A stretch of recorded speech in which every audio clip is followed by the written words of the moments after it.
All right. Thank you again for coming back to the channel to check out what I have for you this week. I'm coming out of my comfort zone to do something that I have not done ever, but there's always first time for something, and experience is the best teacher, so it's good that I experience. All right. Welcome back to the channel. Thank you so much to the old subscribers, and thank you to the new subscribers. Please make sure to share this video, like this video, comment below if you will. Thank you so much. The NGCC have invited me to be one of their speakers on their seminar on real estate investment. Who would think that? But hey, it's all good. It's welcome. So I will be on that platform sharing my 2 cents about the real estate game.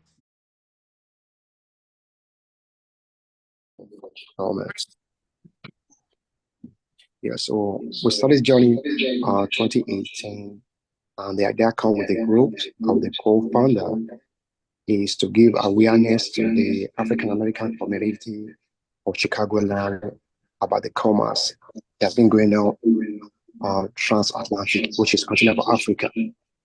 So we want to share the opportunity in it for our, I'm going to use the term business, okay, to our people to get the benefit of what's going on. I believe probably almost a decade or right now.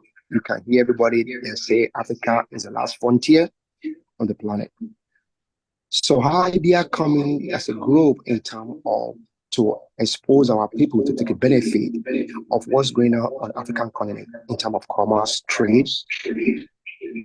So what we are doing is to bring to African American community in Chicagoland in terms of expose them in what kind of they could do in terms of export and import, what kind of program of the U.S. government, both state level and federal level, have for the minority that they can explore. So pretty much, I can just say right now, because of the time constraint, you can visit our website of Nigerian Global Chamber. .org, Nigerian Global Chamber.org. So for more details, please. So we can do is start this program. Part of our benefit we're giving to the member is what we are providing for today. So people want to become homeowner or investor. They don't know where to go around. And we have a lot of people that fall short. Kind of information they are getting in terms of buying, selling, what is the legal aspect, the right of the buyer, the right of the seller at the same time. And what if you are doing the homeowner, you have a separate for the investor. You have the rental income, you have the separate information. So that's why I have this 4 beautiful panel from over decade experience in this industry. They can share this with you. Hopefully every one of you can benefit from it. And then you become a member, so you can see what goodies we can provide you. So once again, I would like to welcome every one of you to this real estate investment webinar. And thank you once again for all our participants for their time and every one of you to join this morning. Thank you.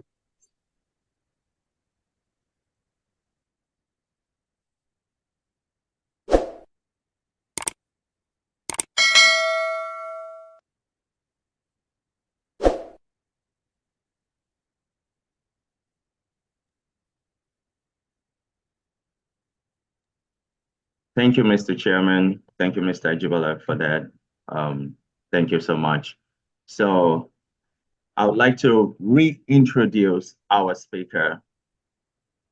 The first speaker that will be coming on is Ms. April Troope.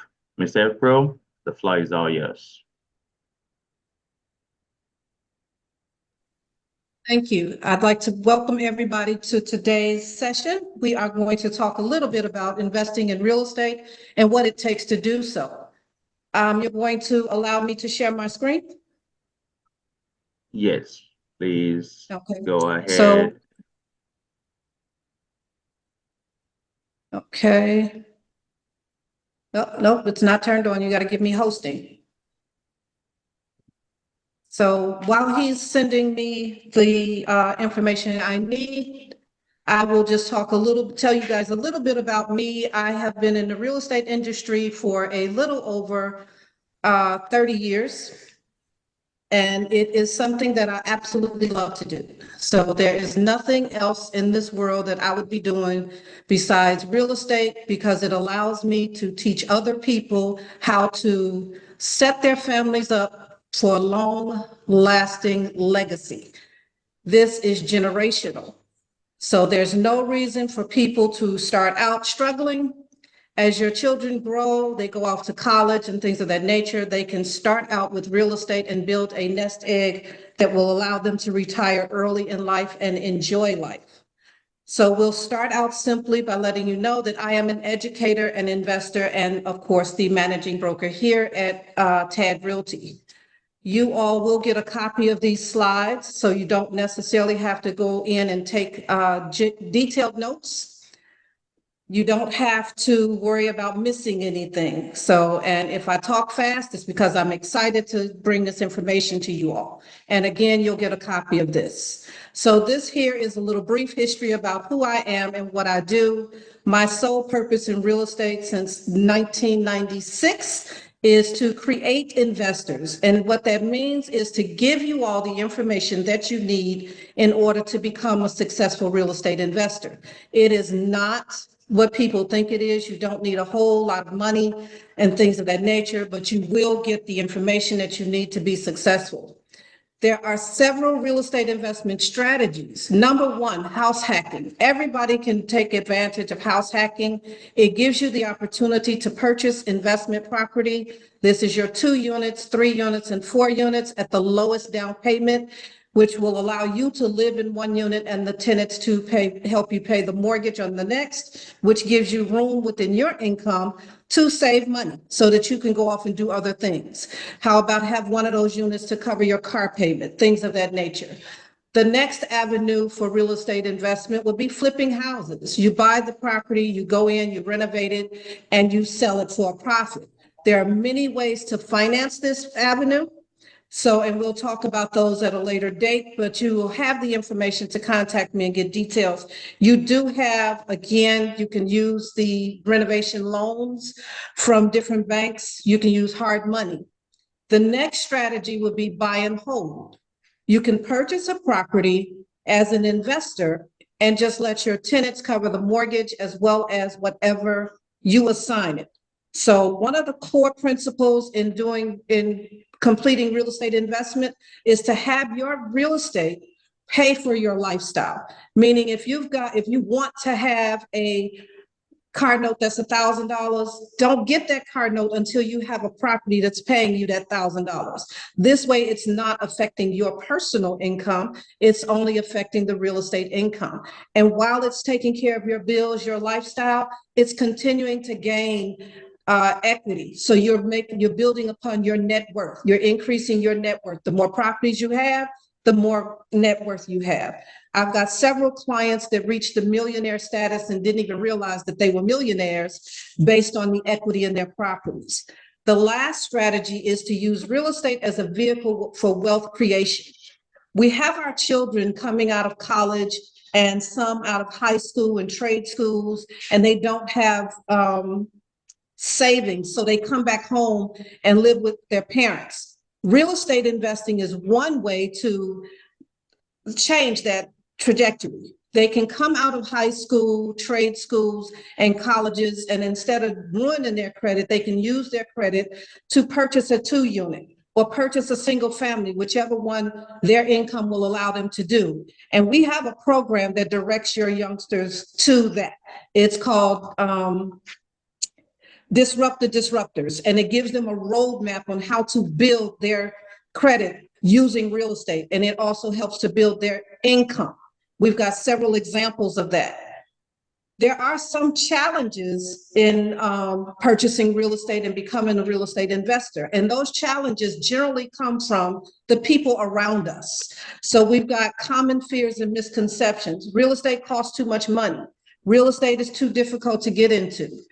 People steal your money in real estate. There's a lot of different things that come from outsiders. But once you talk to somebody that has been doing real estate for a while, they are successful investors, you will come to know that real estate is like no other investment. You do not lose with real estate. Real estate always appreciates. It's going to be here forever. We're selling real estate in the meta world.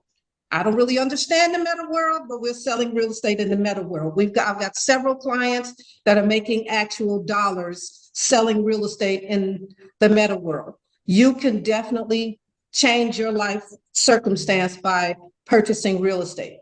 Finding the right support and resources. Mindset is everything in real estate. You have to have the right mindset because you're going to have a lot of people that are going to tell you, don't do it, don't do it, don't do it. But I can tell you that it has changed my life, and it's changed my life for the better. I started investing in real estate early on in my real estate career. And now I can do whatever I feel like I want to do. I can travel the world, and I'm not concerned with meeting my monthly bills. I am debt-free, except the mortgage that I hold. So it is a lifestyle that you can just do whatever it is that you want to do, and you can afford for your children to do it. Your support system is going to come first from within. You're going to first look within yourself to be your driving force. If you can't get yourself motivated, nobody else on the outside can. We can show you all of the right things to do, such as credit issues. If you've got credit issues, we can fix that. If you're trying to find the source of funds to get the real estate, we can help you with that. We will leave no stone unturned. If you are interested in doing this, we will help you along the way. Remaining focused, that is a key. We do not want you to buy a piece of property just to say that you have a piece of property. This process is not a get-rich-quick scheme. It's not going to happen overnight. If you've got credit issues, we've got to actually fix the credit issues, not pay somebody to erase the credit, but we have to actually fix them. If you're looking to purchase multi-units, you need to learn how to manage that. So if you remain focused, we will show you how to do it. I'm going to show you quickly a few examples of people that stayed the course, that were able to do this. This is a single family home. The young lady purchased this property for $70,000. The rehab was $100,000. She sold this property for $295,000. So she made a profit of $125,000 in 8 months. She was able to complete this transaction in 8 months. The next property is a 2-unit with a garden apartment. This gentleman purchased this property for $119,000, rehabbed it for $100,000. The sales price of the property would have been $350,000, but he decided not to sell it. He's going to keep the property. So he has an equity position of $131,000. He currently collects $3,200 a month in rent, meaning he's going to take home a profit after all the bills are paid of $1,200 every month. He's had this property now for 2 years, and he has been making this $1,200 per month for the last 2 years. It can be done. You just have to be interested in doing it and move when we say that you should move. It is a very detailed process. We walk you through step by step so that you won't take and make the mistakes that other people have made. Here's another property. This is an out-of-town investor. He purchased this 2-flat for $126,000. He put $125,000 into it. The sales price was $340,000. This property sold in 3 weeks. He made a profit of $81,000. His annual salary when he made this was $64,000. So for one transaction, he took home more than he makes in a year on his job.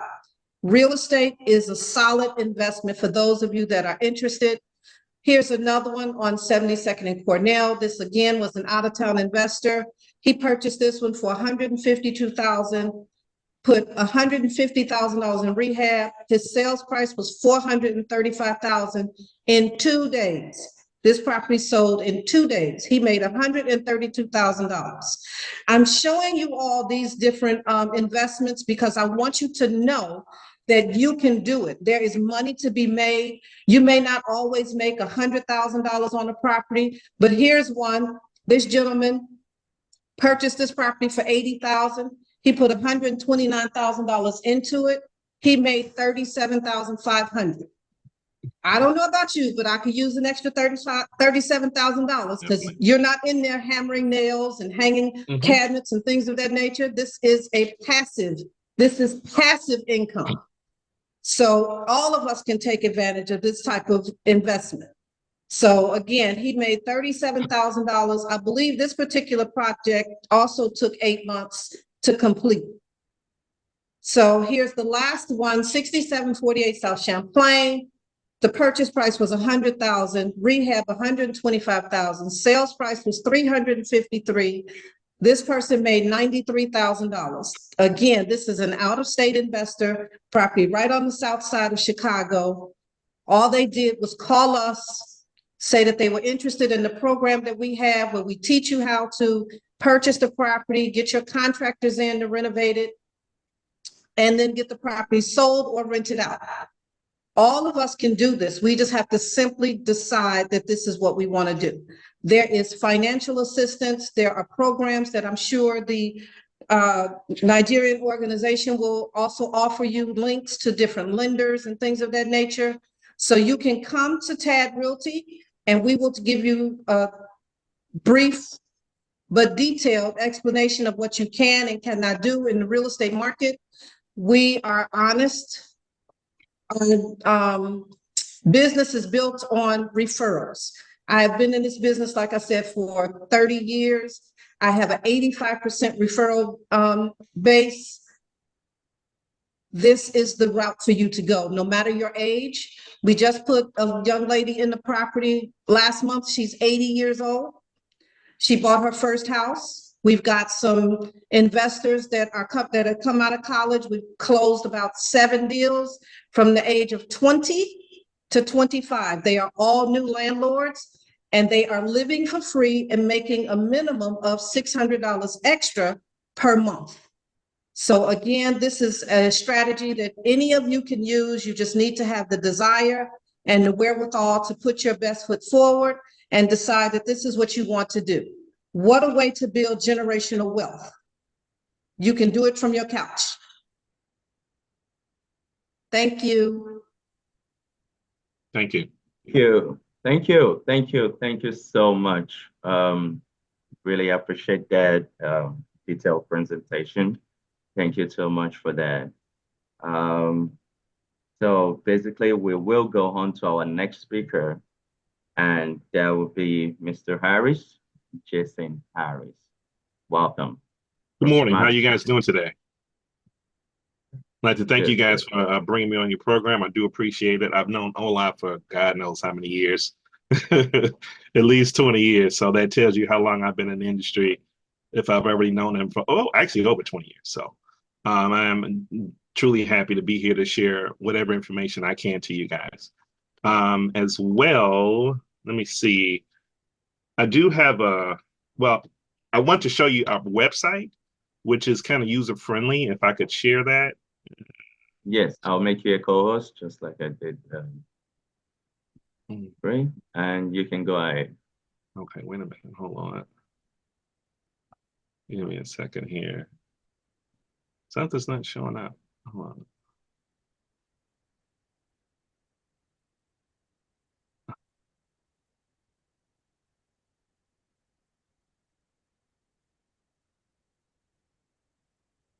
There we go. Can you wait a minute? What screen am I looking at? Yep, we can see. Do you see the website? Does the website show up for you guys? Yes. All right, no problem. All right. So first thing you want to go over, I tell people, I kind of use it in the mind if I was buying a home or starting over. It's kind of the easiest way to explain things. So if I was a 25, 30-year-old buying a home, one of the first products I would look out for is obviously a low down payment to no down payment. Common programs are either going to be a conventional mortgage. Typically, those down payments are 3 to 5%. FHA mortgage, which is 3.5%. If you lived out in what we call a semi-rural area, which is like maybe 50 miles or so outside of a major city, those small towns of like 10, 20,000 people, you can get what they call a USDA loan. Okay. And those loans are no money down. Outside of that, if you are a veteran, they have an excellent program, which is a VA loan as well. That loan is no money down as well. Okay, so those are the basic scenarios that you're looking at if you are, what the options are. Now, starting out, I guess the main factor, the question you want to ask before we even drill in the numbers is, we're gonna assume you have a job. We're gonna assume you have gainful employment, whether that's fresh out of school, been working on a job for say 2 years is the general threshold that you want to have, or fixed retirement income for those who are seniors, receive pensions as well. Those are the typical bases of income that most people come to the table with. So outside of that, once you get started with that, we're going to move towards discussing what your credit looks like. In a general sense, you want to have at least a 620 credit score. Now, I'm going to move over here. I'm going to jump over here to the FHA loan real quick. So the basic benefits of this loan essentially are their low down payments, low closing costs, easy credit qualifying. You can buy with a 580 score, which is our basic lowest tier. 500 to 579, if you see that on there, that's kind of questionable. I wouldn't really hold my breath for that. I would always tell people get up to at least a 580. I say 620 because ideally when you're at a 580, they have what they call, in our industry, we call those price hits, or loan level price adjustments is what those are considered. So that can actually spike the interest rate up. If you're trying to compare apples to apples and you say your cousin got this rate and they got a super low rate, well, you have to ask what the credit score your cousin had versus what you had, because if your cousin has a 680 score, he's actually going to get price incentives to lower his rate, versus you coming in at a 581, you're going to get several price hits. So that's pretty much how that works. So a general rate today is about maybe 7.5. But if you have price hits, it could be 8.25. Versus your cousin who has a 680, we can get them down, depending on how some things play out, 7%, even in the high sixes.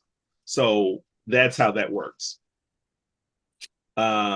The FHA loan is pretty much the more flexible loan products you're going to get. And that's simply because of the fact that it's going to take a much lower score down to 620, potentially even 580. We've done 580 scores as well. That's what's on the website.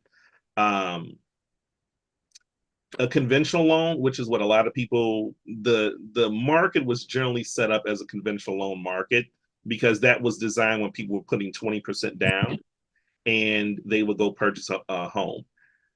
And the conventional loan has what we call, both the FHA loan and the conventional loan have what we call mortgage insurance, which is the insurance product that's designed to cover the bank's loss. Because you're only putting 3 to 5% down, such a small amount, the bank needs an insurance that in case of a default.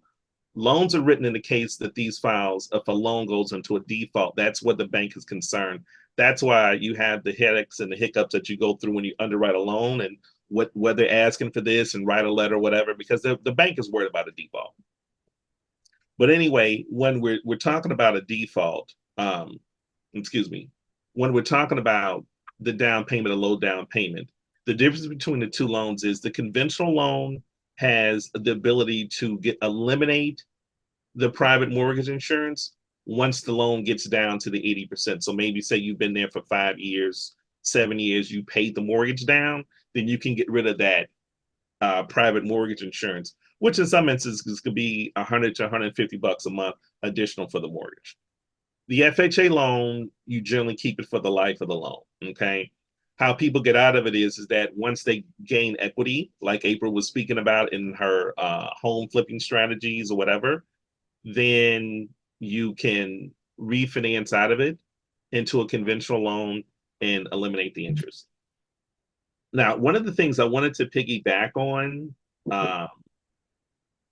is going back into this scenario like we discussed, and kind of piggies back into what April had mentioned in her presentation.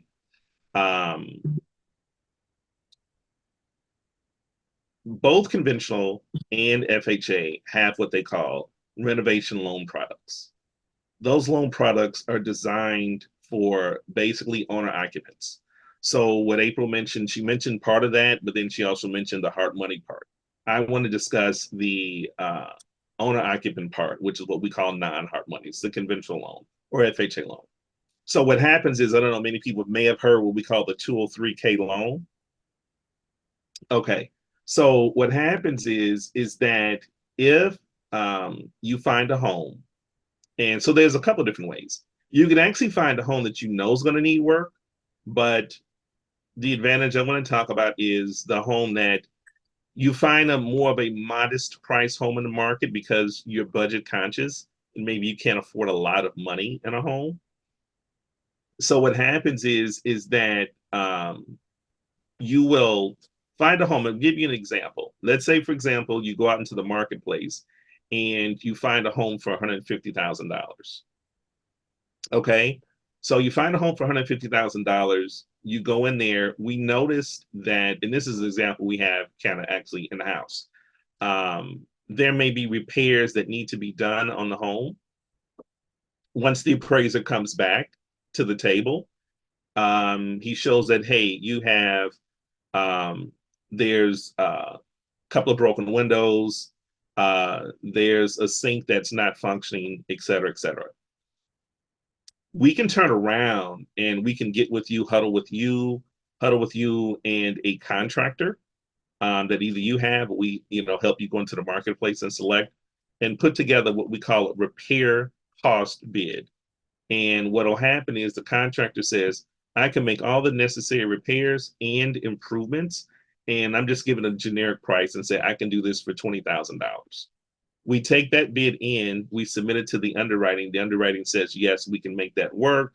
We can add that, we can modify the loan, what we call change the circumstances of the loan, which then will turn around and give you the funds that are needed to go ahead and rehab the home, paying the contractor directly while keeping it under one loan. So that's a really great product. Let me see. The FHA, well, I kind of want to talk about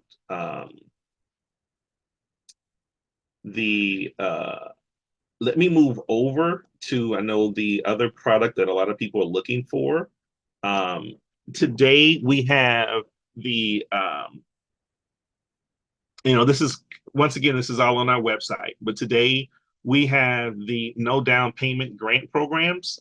So those programs work out pretty good because whether it's conventional, but largely an FHA loan, which is the typical one that's out here. I know the state of Illinois has their EIDL program, and I know that goes in and out of season as far as funding availability. I'm sure April could speak more to that as being the broker side. But at our company and what we see in the industry now is we have what we call national down payment assistance programs that cover you 3.5% up to 5% as well in some of our programs we have, which is kind of not shown on the screen here. But these are national programs, so it doesn't matter if you're here in Illinois or you're buying right across the border in Indiana. Those programs will work. So there's a couple of different options as far as forgivable grants, and then there's also you can finance the down payment in the loan as well. So if you have a scenario where I want to mention the reason why this is special is because these programs are not based on income and they're not based on prior home ownership. So our programs allow people who have maybe bought a home, sold a home. Like I was talking to one of my our wholesale lenders yesterday. He gave the example. He says, look, if you make $1 million and have $1 million in the bank, you can still use our loan product. It doesn't matter. That wouldn't work with either. They would kick you out.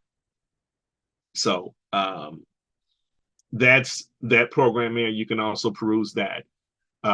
Outside of that, also as well, for those who are looking to purchase, you can also, from a conventional standpoint, for those who are looking to purchase investment product, property as well, like April had mentioned, we do have programs for that, which, those generally are going to be 20% down.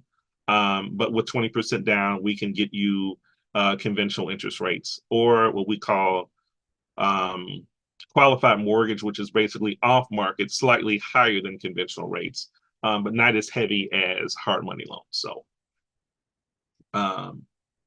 that's basically, those are the generic scenarios that we would talk about. Does anybody have any general questions before I go on?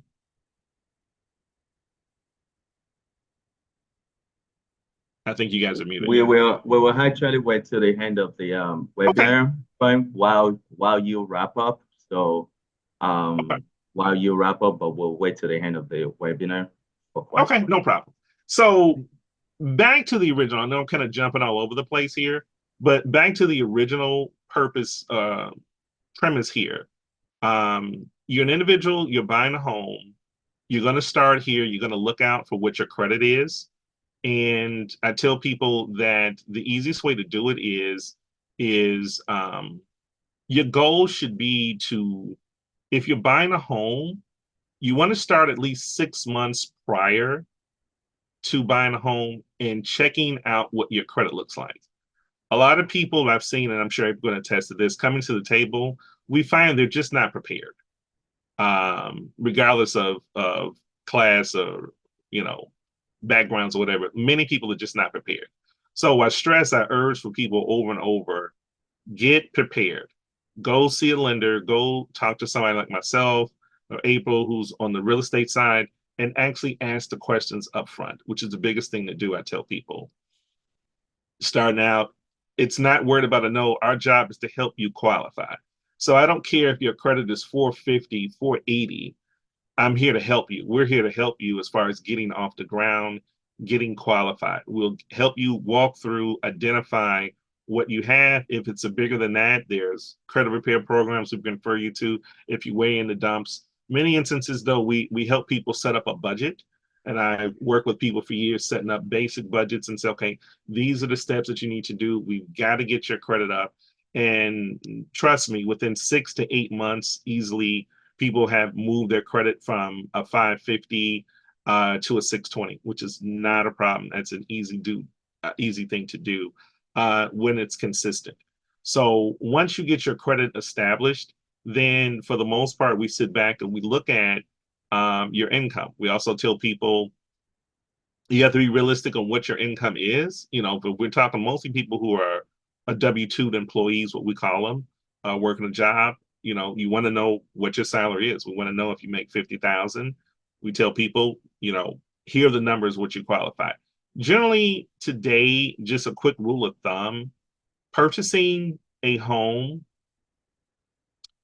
it's similar to renting in high income rental places, in which I tell people that your mortgage payment for an underwriting on average is going to be 30% of your monthly gross income. So, for example, if you make $5,000 a month, then you would simply do the math and say 30% of 5,000 is 1,500. That's the mortgage payment that would safely walk through. Now, we can play around with it once we, sit down and identify what your back end credit looks like and how much cash and reserves you have. But that's a general rule of thumb that you would generally need to go ahead and qualify. So, that helps people. I always ask those questions as well. We do a deeper dive in showing that.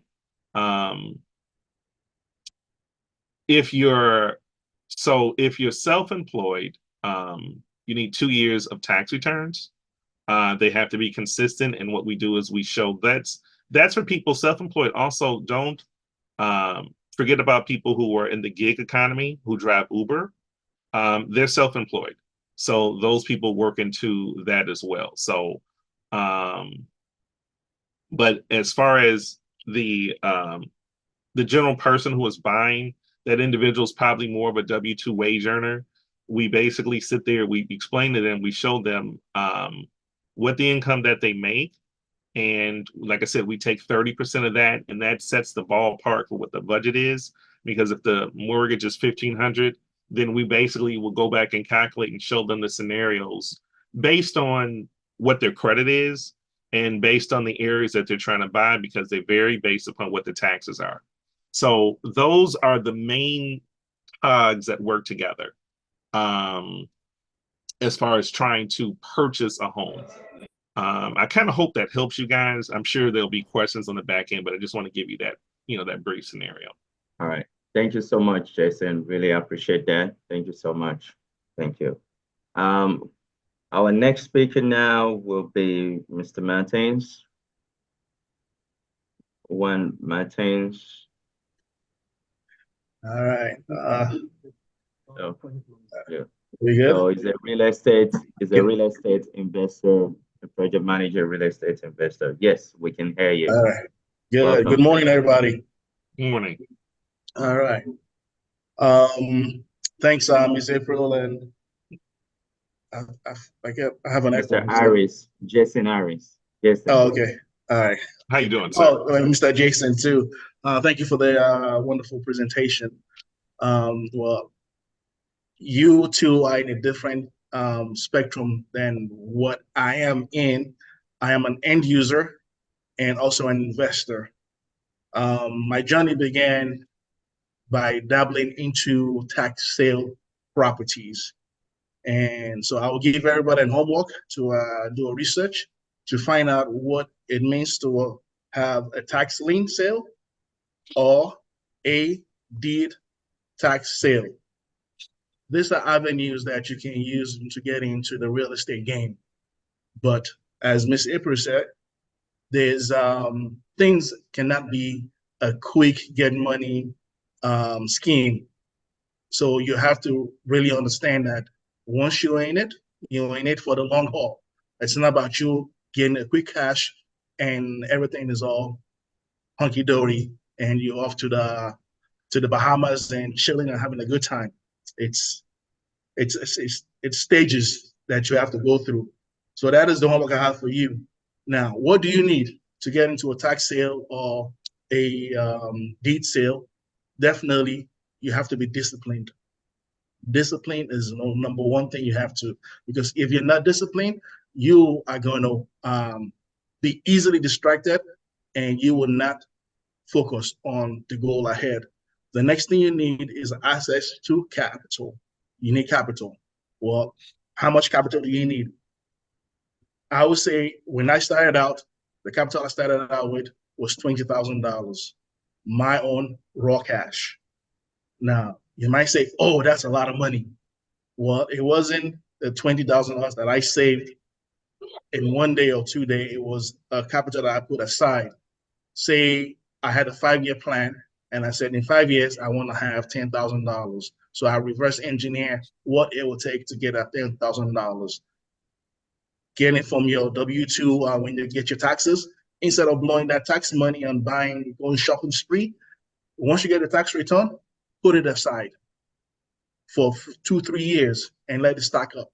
That way you have a capital to be able to start something like this. You can even use it on the conventional if you want to go through FHA. Sometimes FHA asks for 3% down. That is easily sometimes under $10,000 for you to get your first mortgage. And the other thing that you need if you're going to be doing this is you definitely need a good accountant. You need a good attorney, a very reliable GC if you're not handy yourself. Don't grab anybody from the streets, Uncle Joe, Uncle Bob, to help you with your rehab on any of the sales that you get your hands on. And of course, you have to be able to do research, either on your own or have a good research team. Now, there are all kinds of different tax sales out there. You have the state sales, you have the county sales, you have the city sales, law enforcement sales, you have the judicial sales. All this have different entry levels into them. Some, if you want to bid on any kind of tax sale, they have a minimum requirement, anywhere from $100 to $1,000 to be able to get into it. The Chicago market is one of the heaviest. At one point, I would say it used to be corrupt, but they've done all efforts to clean that up. If you want to bid on a tax sale in Chicago, you have to register online. Everything is done online these days. For example, if you were to bid on a property in Chicago that somebody lose their tax, they didn't pay the taxes for over X amount of years, and the city is now selling, or the state is now selling that taxes, you go and buy that, and for a number of years, 1 to 2 years, you have to sit and keep paying the tax on that property as if you own it, but you don't own it. As after the person did not redeem that property, that then you can get a handle on that property, and then you can then rehab it and do whatever you want to do with it. Sometimes it is risky. Any business is risky. But what happens is you don't lose your money outright in a case like that. If they redeem, you get your money back. If you're into the interest game, some people will put anywhere from 0 to 10% interest on whatever money they use in buying that property. So it's a little difficult for the person to redeem if it's at 10% or more. So that means they forfeit and then you get it. That's the one of the crux about the tax game. But the properties that I do buy on tax sale, when I do my research, I make sure, because I'm not heartless, I don't want to just grab anybody's property and it becomes mine because they lost their tax sales. Usually what happens in some cases, somebody dies and they don't have a next of kin, or they don't have a heir that will take over that property. So it sits there.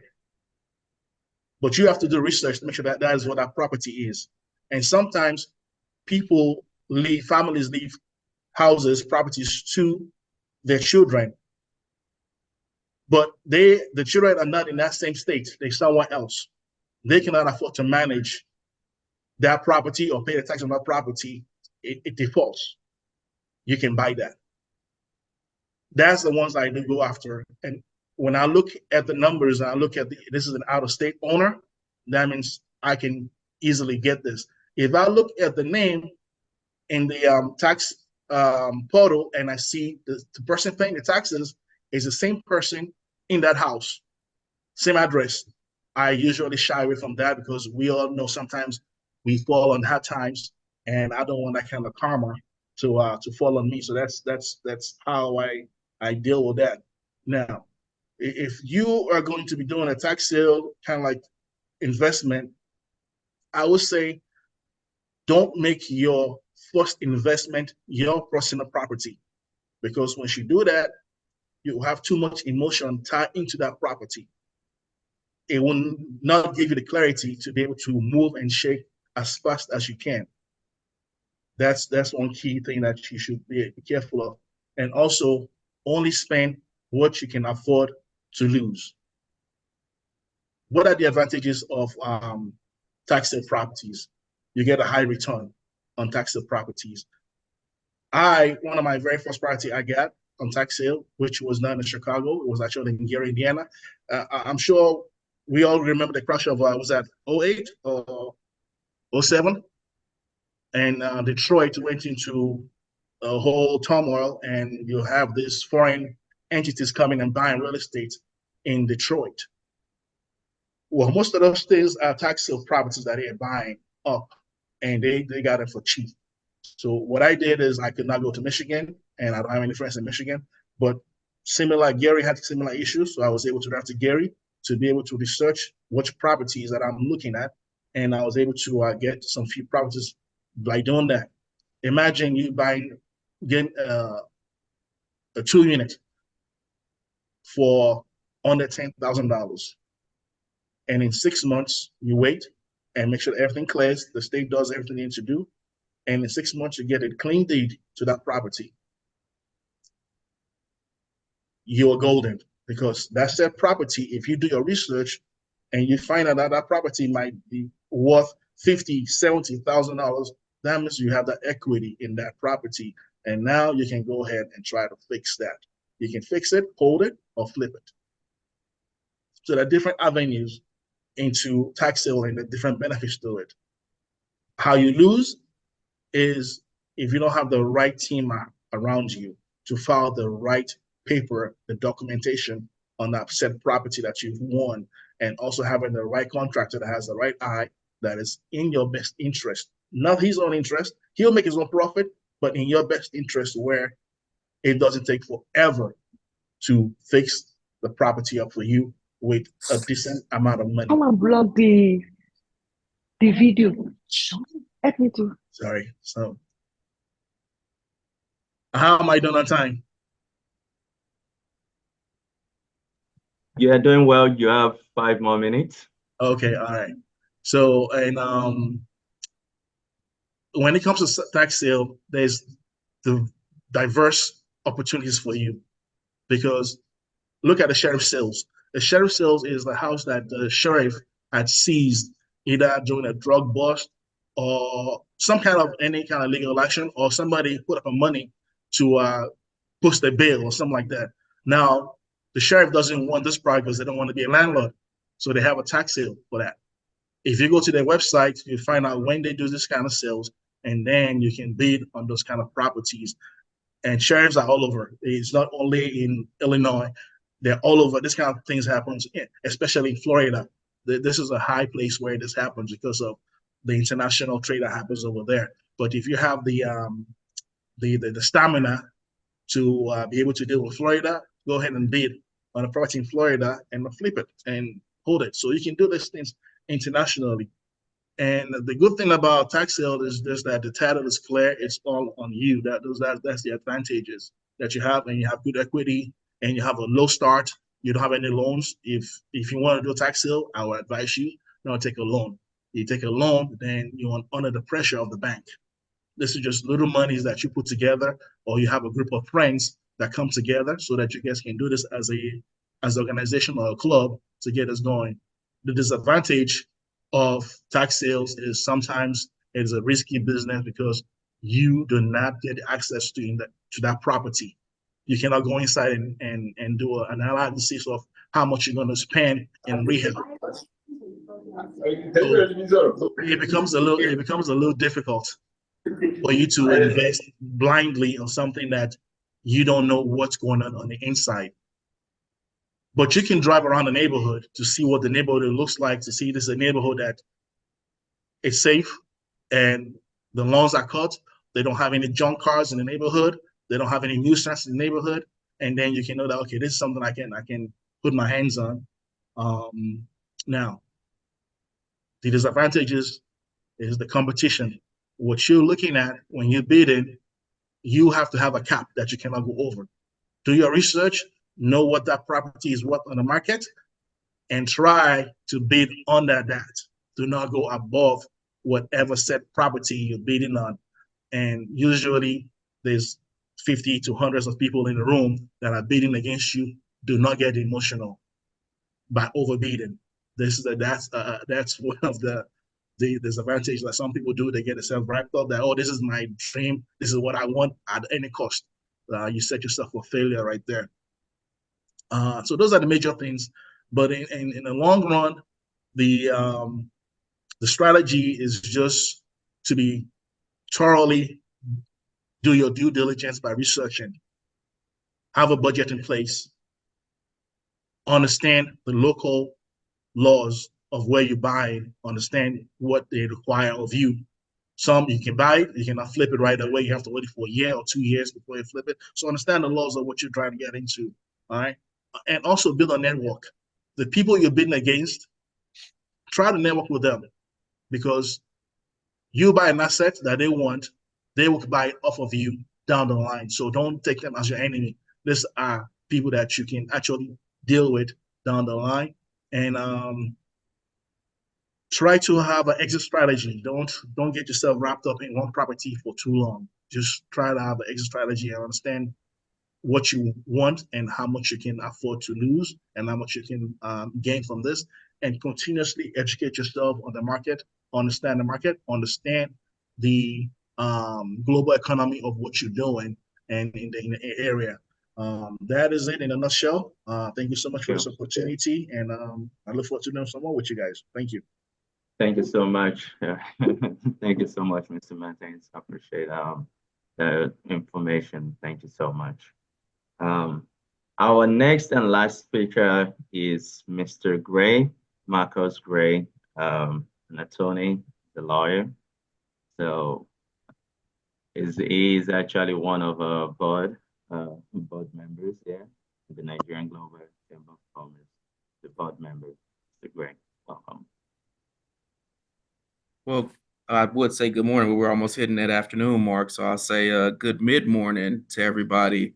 I'm not going to take long. I'm going to mostly play off of some of the great information that we got today. I'll first start off talking about what the process of an attorney is as it relates to a standard contract when you're doing a real estate transaction, whether it be buying, selling, or, if you're investing or using whatever it is. And then I'll, branch off into what I call some of these subtopics that other people have, spoke about today.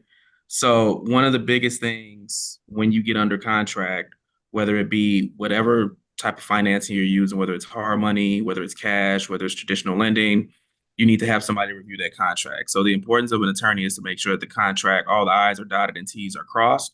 So at the same time, you want to make sure that you have somebody that is an expert in that field. I would suggest an attorney for all of these transactions because you're going to be treated as such when you go to court if something does happen.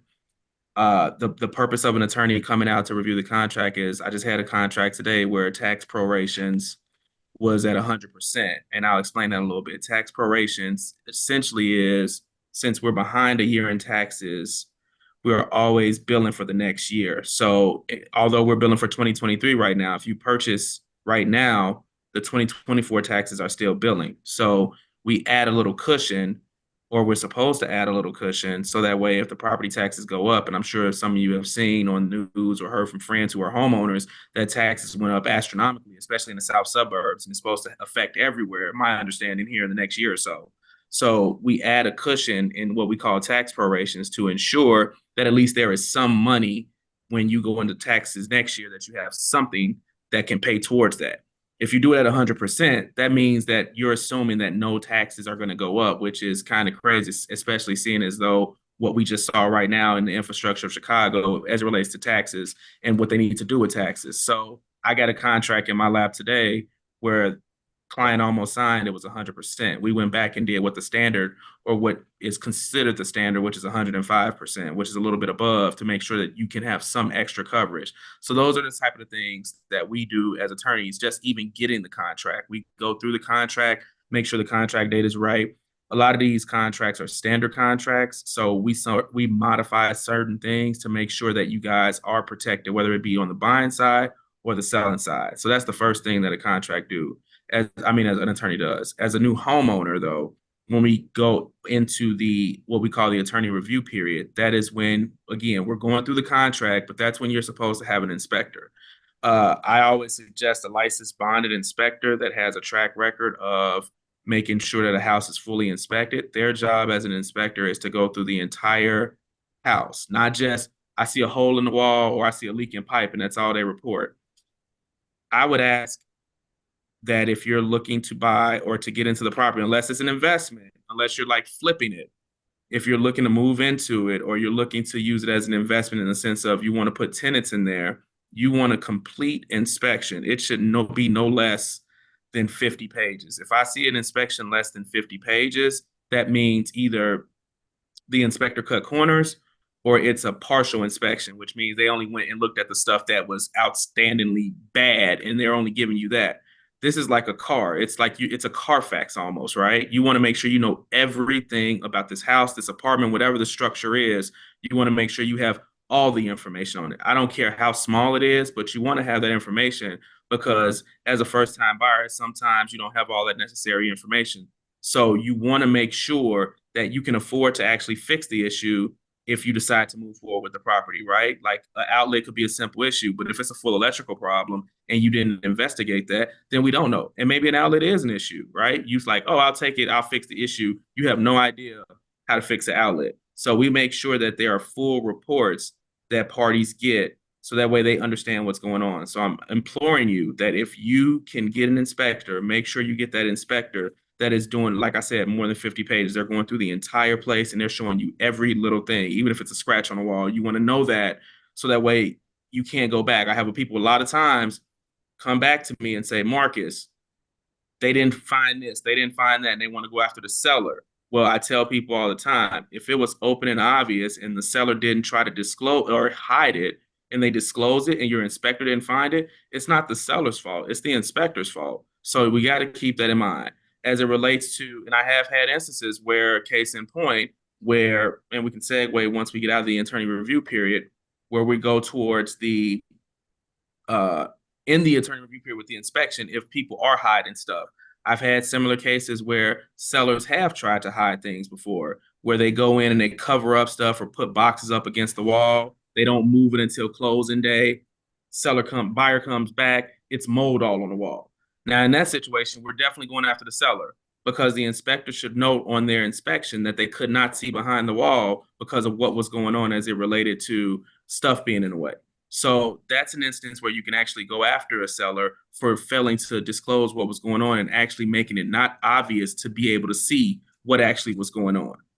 Moving on to closing the inspection report period. Once you close that inspection report, we move towards the appraisal. This is essentially important for a new homeowner, because the appraisal is to make sure that the property is worth actually what it is that you're going after and what you're spending on it. So let's just say if it's $150,000, but the appraisal comes back at 135, you're going to need somebody to negotiate now, because at the end of the day, no lender at all is going to give you any money past 135 if that's what it's worth. You have to come with the 15,000 yourself out of pocket, which I do not suggest unless you really want this property, or you need to have a professional go in and negotiate with the attorney on the other side to lower that price. Now, that may come in different ways, because if you get credits, a lot of people get credits at, towards closing costs. You may lose some of those credits, or you can negotiate, depending on how good your attorney is, to negotiate away, or how willing the seller is to get rid of that property, to maybe move forward without those closing credits and just let it go and go down to 135. But at the end of the day, you don't want to come out of pocket for anything above what the appraisal is. And that's what the attorney is there for, to make sure that you're not doing that. The final thing that an attorney does is making sure that all repairs are done in the final walkthrough. They're not going with you, but when you go with your realtor to do that final walkthrough, if there's any issues as it relates to, well, this thing wasn't done on the repair list, or this thing wasn't done on the repair list. And when I say repair list, I kind of jumped over that. You're asking in that attorney review period, when the inspector comes out, to actually request certain items, if not all items, to be fixed. They can say, yes, we're going to fix it. No, we're going to fix it. Or we'll give you money towards something so we don't have to fix it at all. But if there are items that they said that they were going to fix and did not fix at closing, which happens a lot, then the next thing to do is negotiate at the closing table what those items would be worth, whether we put money aside for it or have somebody come out that day. And so the attorneys ensure that, the attorneys make sure that the money is set aside, so that way you can have a little security if they don't go back and fix it. And that happens a lot in situations where they're saying, oh, we forgot to put an air conditioner unit into the building, even though we said we were going to do it. Or there's a hole in the wall, we said we were going to patch it up. Once the sale is over, once you sign the document and once you get those keys and money has transferred hands, there is nothing outside of suing the seller, that you can do. And as I tell people all the time, you're trying to sue somebody for $2,000 or $3,000, it's going to cost you more to either hire an attorney or the time that it takes for you to actually do it. So in those situations, what I tell people to do is you hold back some money. So if it is an air conditioner, if it costs $3,000 to put an air conditioner in, we're going to ask for like $3,500 just to be on the safe side. And then we go up a little bit higher depending on what else may be wrong with the issue in the house. So that's the biggest thing that we want to, keep in mind when we're talking about what an attorney does. It's very essential, because a lot of people will just say, oh, we're going to go out there and fix it. And then you're excited to buy this property, and then you're waiting and they never come, because money has changed hands. People make a lot of promises to get a deal done, but when it's money on the line, they're a little bit more reluctant to walk away from that money, because you're going to get it fixed no matter what, because the money's going to be in hand, but they want that money in hand too. And it's our job as attorneys to make sure that if they're not going to fix it, that you get something in turn to get it fixed yourself. So that was all I had as it related to my presentation for this topic, but I had those subtopics that I thought were essentially important as an attorney to make sure in my years of experience of going over real quick. So house hacking, it can be great, especially if you know how to do it. But the biggest thing that Mr. Martin said is you got to do research, right? Research for house hacking, research for hard money, research for tax sales. You have to do the research. You have to get with a strong team when you're dealing with these things. I'll start with house hacking first, right? House hacking is great if you're living, you got tenants or you have other properties, but you need a management team, right? Unless you're going to do this full time, unless you have the time to invest to rod in, plumbing or changing smoke detectors or going through the house to see that it's being kept up as it's supposed to be. I always tell people you might need a management team because some people think they can do it themselves. And I'm not saying that you can't.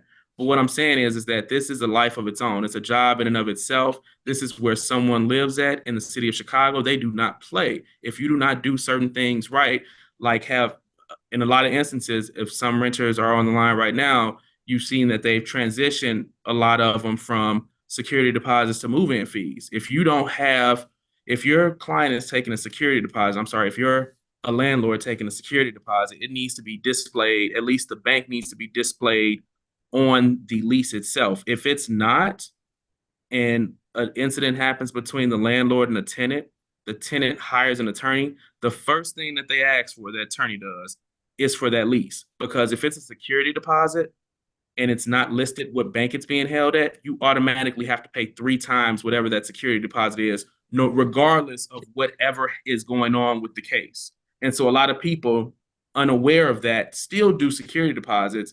And yeah, you can get away with it up until someone takes you to court or you're taking someone to court to a victim and then they turn around and countersue you for something else. And then we're doing discovery. And then the attorney figures out, guess what? You don't even have this on here 3 times plus attorney fees. Oh, we can just walk away. You don't get paid. They don't get paid. Pay my attorney fees. Now you're out of money. So it's extremely crucial that if you want to get into house hacking, then you need to make sure that you're dotting all your I's, crossing all your T's, and making sure that you understand that snow needs to be shoveled in the wintertime. Salt needs to be put down. Who's getting out there to do that? Are you going to do it? If you can, that's great. You definitely should. But if not, you need to have somebody in place because if somebody slips and falls and they tack it back to you, that's on your insurance. That's a lawsuit right there. So I always tell people house hacking sounds good and it can be good, but you have to keep in mind all of the other things that go along with it. The same with hard money. Hard money is an aggressive tool to use when you're getting started if you don't have the capital, if you're seeking to flip. But what a lot of people don't tell you about hard money is that I like to call it legal loan sharking. That's just a little joke I have for myself because if you don't understand how hard money works, it's not a traditional loan. This thing balloons. You have a finite amount of time to fix up a property. You have a finite amount of time to get that property on the market, and you have a finite amount of time to sell it before this interest rate balloons. I've seen somebody buy a property for $60,000, took him a year to get it to the market. I think his interest rate and what he owed at the end was $175,000. So he barely made any money on this because of how long it took for him to get this property to market, which goes back to what Mr. Martins was saying as it related to Uncle Joe and Uncle Bob. Like you need a team. You can't just come in and say, I'm going to just pick somebody off the street. You can do that, but you have to understand that if you don't have a dedicated team to work fast to get this property flipped, it could cost you not only a lot of money, but it can tie up a lot of your equity as well. And a lot of times, a lot of these hard money guys ask you to put down capital. So I know one of my very first transactions was 2 brothers who got into the real estate game, did a hard money deal, put his building up for collateral. Team quit after like 3 weeks. They all found a better job, making more money. They had no loyalty to him, quit. Luckily, they were almost done, thankfully. And the lenders had to come in, bring in their own crew while the interest was piling on. They eventually sold it. He was in jeopardy of losing his property. He had to drop a little bit of money to cover the cost of whatever it was for them to break even. But if he didn't, his property was tied up in collateral and couldn't do anything with it because of what he was going on with that hard money deal. So I tell people all the time, please be aware of what it is you're doing when it comes to hard money, because if you don't have a team, if you don't have people that are actually working for you and doing what they need to do to get this property to market, then you're putting yourself at risk of not only tying up your money, but also tying up other property or other investments that you may have that's now tied up to this, property that you're trying to sell. Tax sale. So a lot of people like doing tax sales. A lot of people don't understand how tax sales work. So I'm not a tax sales specialist, but what I have seen, you want to make sure, as Mr. Martin said, there are a lot of different tax sales. The one that everybody likes is the Cook County tax sale because they come in, they put their money down. There is a notice requirement, and people don't understand that, is that you have to give notice. Like, there are so many rules and regulations to these things. People think, oh, I can buy property tax for $2,000, don't have to do anything. 2 years, I'm gonna come, and it's like Willy Wonka in the chocolate factory. I got my golden ticket. Look, they never paid. The first thing they're gonna ask you is, did you give the owners on their notice? If you didn't, you lost your money. I'm gonna tell you that right now. So I'm being completely honest with you. If you're considering doing a tax sale, please have an attorney, because you have a finite amount of time once you purchase that tax certificate to actually publish it and take it to court and give the owners notice to say, hey, we bought your taxes. You have to pay me, in this form or fashion. And you have to keep giving them notice. It's not even a one-time notice. I think it's twice a year. Again, I am not a tax attorney specialist. Do not quote me on this, but there is several times that you have to, within that 2-year period, let people know. And if you don't fulfill that, and if you can't show that, then the court is not going to give you that title. Now, there are other ways in which you can do tax sales, scavenger sales. There are other, like I said, different types of sales, but I know the big one that everybody loves to go to is the Cook County tax sale. But again, there is a notice requirement after you make that purchase or pay those taxes off that you're responsible to do. And if you don't do it, you're putting your money at risk.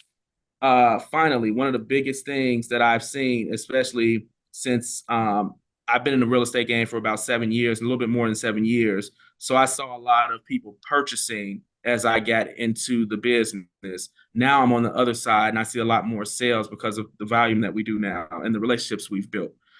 A lot of people are trying to pass properties or are inheriting properties not properly. So someone dies, there's a mortgage on a property, or someone dies, they didn't will the property to somebody, or they didn't do what they were supposed to do in order to receive the property. And so now you have a family over here, one, either fighting for the property or trying to sell the property. So what I tell people all the time to do is get with a probate attorney, or if you know somebody up in age and you're trying to take over the property or something like that, you want to talk to a probate or an estate attorney and talk to them about what we call a TODI, a transfer on death instrument. And so what that is a deed that when the person who owns the property passes away, it automatically transfers to another person.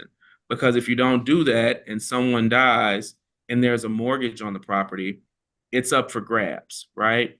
If you're not paying the mortgage, now we're in foreclosure because the lender doesn't know, a lender isn't aware if somebody passes away. Chase has hundreds, thousands of different mortgages, right? So they don't know if Susie in Chicago passed away and that she had 3 sons, right? They just know Susie is a long-time payer, has paid 20 years of her mortgage on time. There's 10 years left, and all of a sudden she stopped paying. They're not going to reach out to Susie and say, hey, what's going on? They're going to file foreclosure. So then I have people trying to go into court and they want to try and say, well, I'm the son or I'm the daughter. They should give it to me. That's not how property passes when you have a mortgage on there. The mortgage company is going to first say, we don't even know who this person is, because technically they don't know who you are unless you're on the property itself. So then you have to open up a probate estate. You have to go and make sure that there are no other siblings or relatives who can actually inherit the property, fighting you for that. So I tell people the best way to deal with that is to do a transfer on death instrument in those situations. Or if there's a will or a trust, you can deal with that as well. That makes a will, you still have to probate. A trust, you don't. So if you don't have those things in place, you will have a situation in trying to either take over the property yourself or to try to sell the property. So you definitely want to be mindful of when you are passing property around, or be mindful if you're trying to, invest in property, that you get the right people around you, starting from the beginning with the realtor to the inspector, down to the attorney. If you're flipping, get a team. I mean, if you don't, again, I cannot stress this hard enough when it comes to house hacking and hard money. If you don't have a team in place, or if you're not knowledgeable enough, and I mean knowledgeable, so that you fully understand what's going on. And even if you fully understand what's going on, you still need a professional to do it, right? So I would implore you to take the time, spend the money. It's going to save you a lot more money in the long run if you have a team around you. I know that we sometimes like the idea of house hacking. I'll go back to that real quick. This isn't the 70s or the 80s or even the early 90s anymore. Everybody has Mr. Lawyer on their phone now. They love going online. Tenants swear that they are the next Johnny Cochran in waiting because they can defend themselves, right? So I'm fighting pro se people. Pro se people are people who represent themselves in court because they swear that everybody on their phone is a lawyer. I got this information from this attorney. I got this information from this website. In the 70s through the 90s, we didn't have that information, right? It wasn't readily available. Everything is readily available. And you would be surprised how smart people become in landlord-tenant law just to even confuse things right before court or leading up to court, or I don't have to pay my rent because this website said this, or I talked to this attorney for 5 minutes and they said this. I even had a taxi driver tell me one time he picks up attorneys and he asks them legal questions while he's taking them around in their fairs to get advice. So you would be surprised what people use nowadays for information and sometimes misinformation, and they use that and run with it. And the courts have to take their time. I tell people all the time, courts move slow because they want to get it right. So as a landlord, now your rent's not getting paid, you're fighting a tenant, and the court system's dragging out. So now you're mad at the court system for not moving fast. Well, you have a half smart tenant over here not knowing what they're talking about, but now they're confusing the court system or playing games and using it as long as they can, because now we have, these where we affectionately call them like these professional tenants who are not actually tenants. They're potential squatters, right? So they bounce from house to house. They're doing different things. And that goes back to the management aspect of it. You definitely want to be, if you're house hacking, you definitely want to make sure you're properly vetting these people. I had a realtor that I know very well let a tenant move in without doing a background check. It took him like a year to get them out. They tore the place up, and he had a huge issue dealing with trying to get them out. And how long it took the courts, like 2 months, because they were fighting back and forth. They were playing games in court. And again, with Cook County being so tenant friendly, they drug the process out. Not to mention, they don't like evicting people in the wintertime. So now, as you know, we can have winter tomorrow for all I know. So they're not evicting people. It's Chicago. So you have to be cognizant of the landscape around you, because the courts are designed to help everybody, not just the landlord. They have to work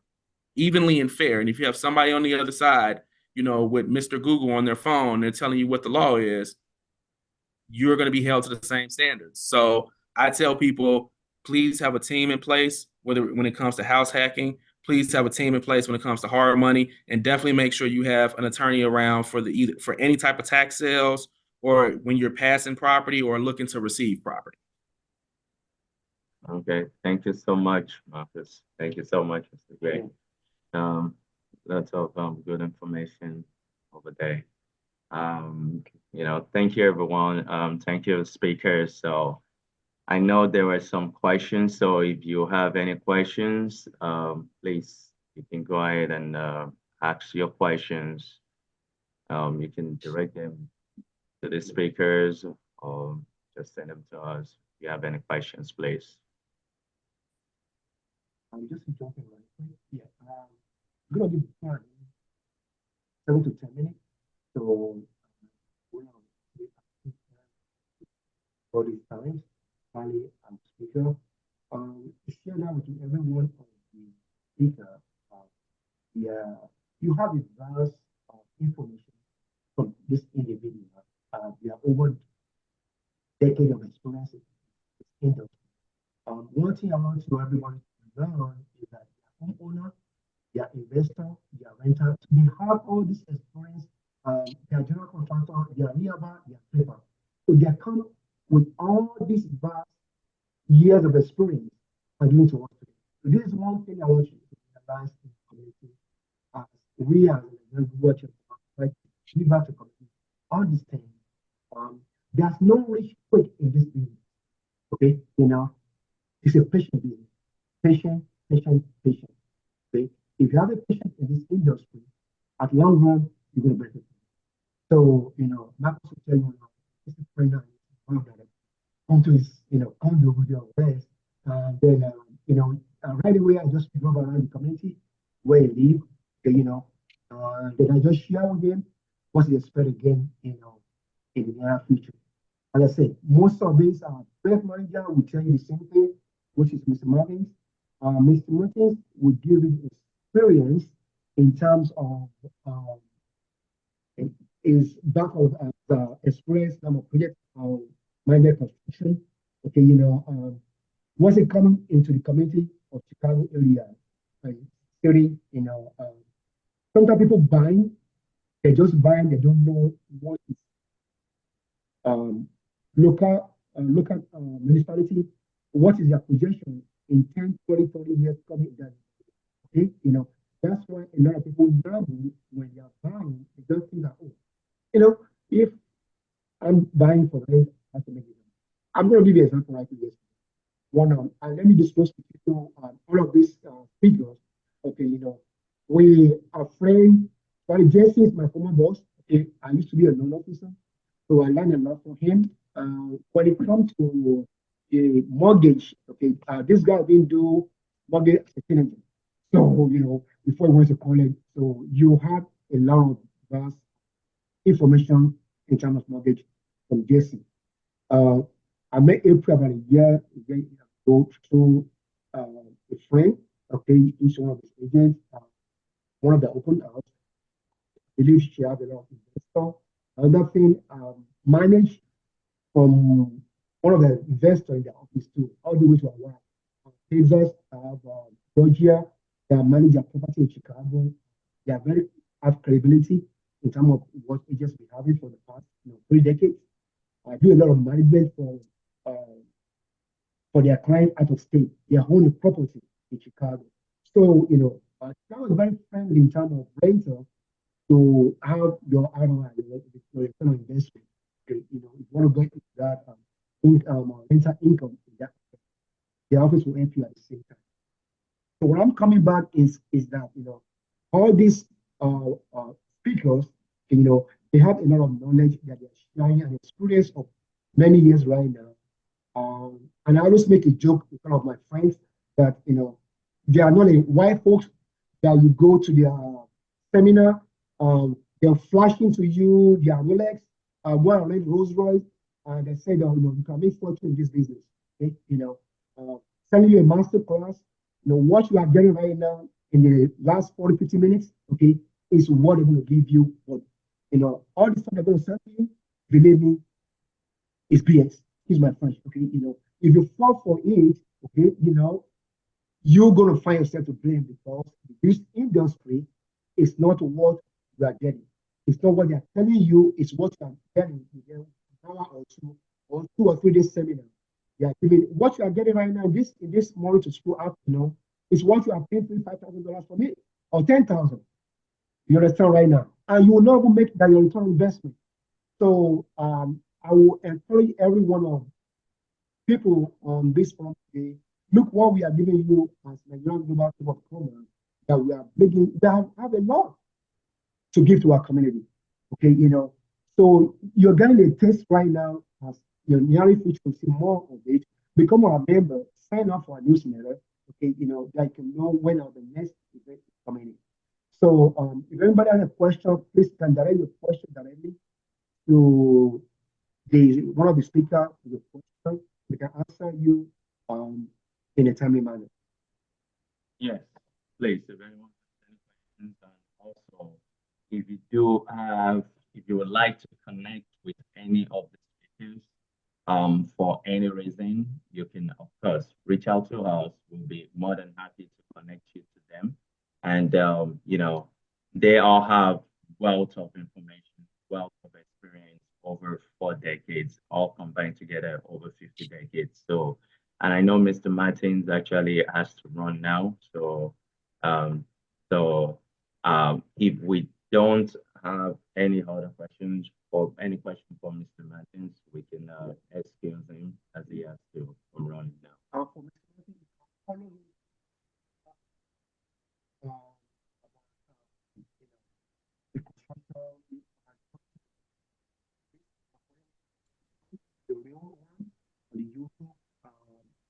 We cannot hear Mr.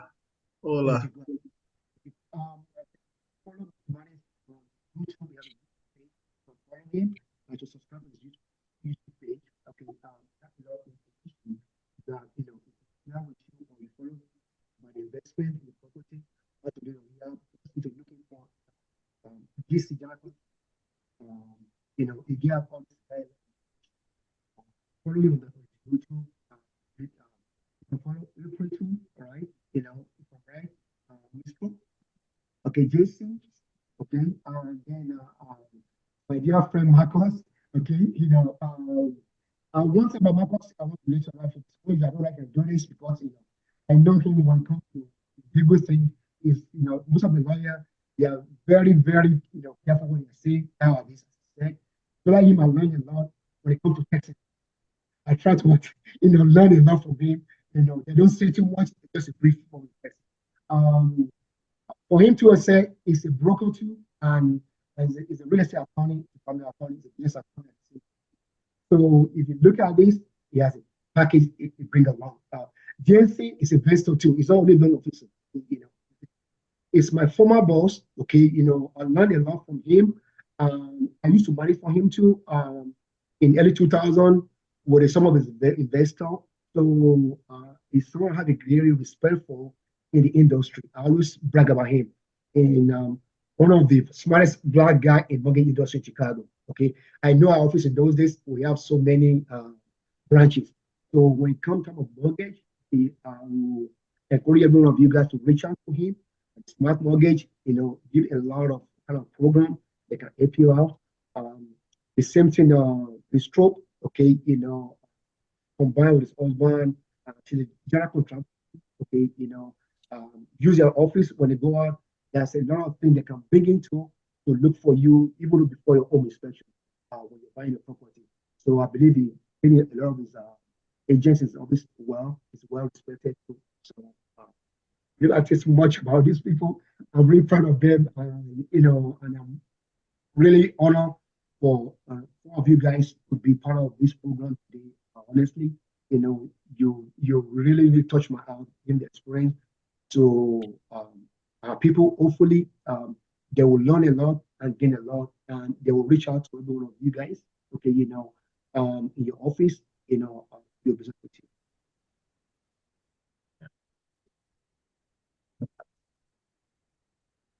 Excuse me, there's a question in the chat asking me, how do you get funding for investments? And there's a lot of different ways to get funding for investment properties. It's just going to depend on your credit, your income, and your financial status now. You can contact Jason, and I'm sure he will be able to give you some detailed information on the loans that he provides. I also have some other lenders that we can provide information if there is creative financing needed and things of that nature. But they are absolutely correct. Every speaker that told you today told you to do your research, build a team so that you can move forward. And most importantly, have a reason why you're doing this so that you will be able to stay focused.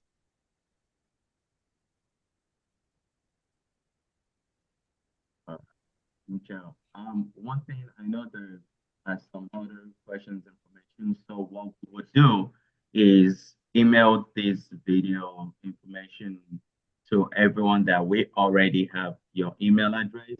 So the ones that actually registered prior to this presentation, today's webinar today, we have your email address, so you will receive the video, this recording. That way you can, of course, reference to that and go back to that if you missed any information that was passed during the course of the presentation.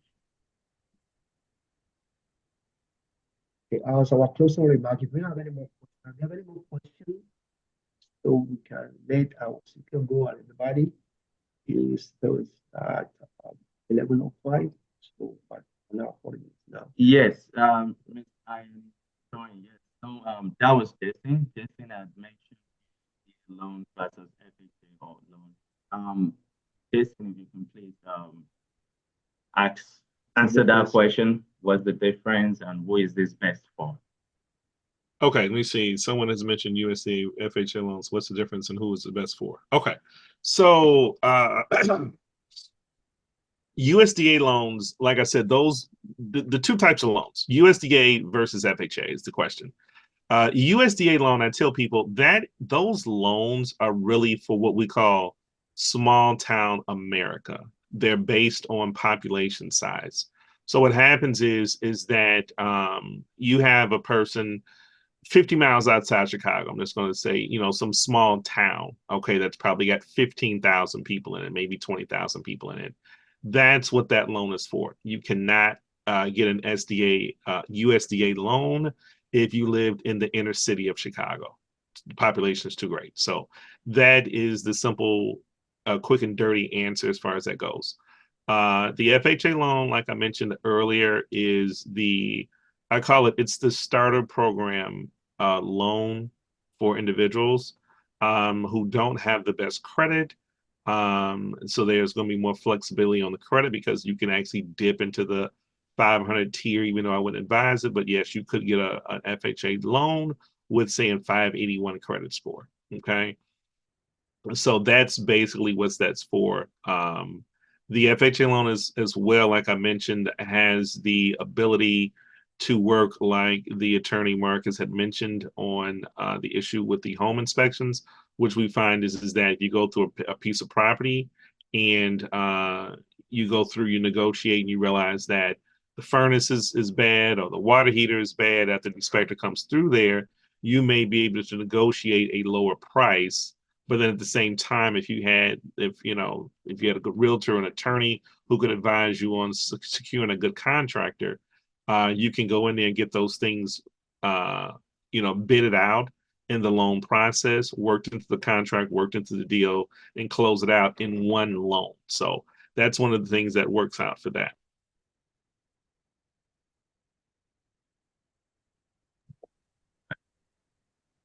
All right. Okay. Yeah, and I think Ms. Troope also followed up with that. Yes, these loans are generally used for unincorporated areas, small town, less than 50K farmland use as well. So pretty much in line with what you was saying.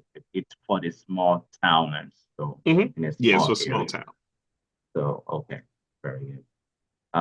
Do we have any other questions? Okay. All right. If we do not, okay, good. All right, Ms. Payne.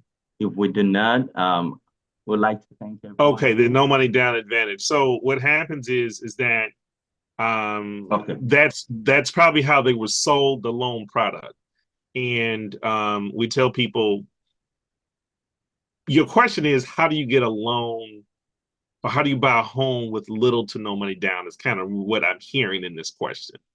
And so we would tell people is that in your area or wherever you're buying, because our company loans throughout the country as well, Florida, Indiana, different places like that.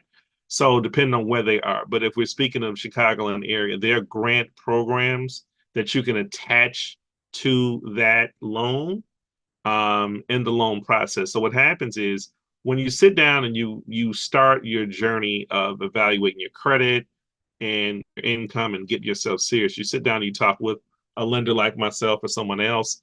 They have grant programs that's part of the lending process nowadays that they can basically help connect you with inside the loan program system here that we're working on to bridge that 3.5 down and even knock that down easily to at 0 in some instances. There's plenty of programs where you only need to put 1% down. So that's kind of how that works.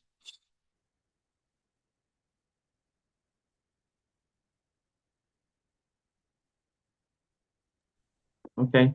So anyone else have any other question? Awesome. Thank you for that. Thank you for that. Okay. If we do not, as I said, I'd like to thank everyone for taking your time to join us. We know it's middle of the day, middle of the week. So we appreciate that you were able to join us. And our speakers, please, thank you again for coming on. We really appreciate you coming on. Please do not hesitate to reach out to us. If you have any questions, we'll be able to link you with any of the speakers, and all their information are also in the chat. The chat, you can get all their information up there. Thank you very much. And become a member. You can also visit our website. It's nigerianglobalchamber.org. If you go on there and just join us and become a member. Thank you very much. Thank you once again, everyone. Thanks, Troope. Thanks, Jason. Thanks, Weapons. And thanks, Thank you. thank you, everyone. Can you hear me? Now we can. Yeah, okay. Thank you so much. Okay, thank you. Thank you. So, all right. Thank you, guys. Have a blessed day. All right. Thank you, guys. I appreciate it. Really do. Thank you, everyone.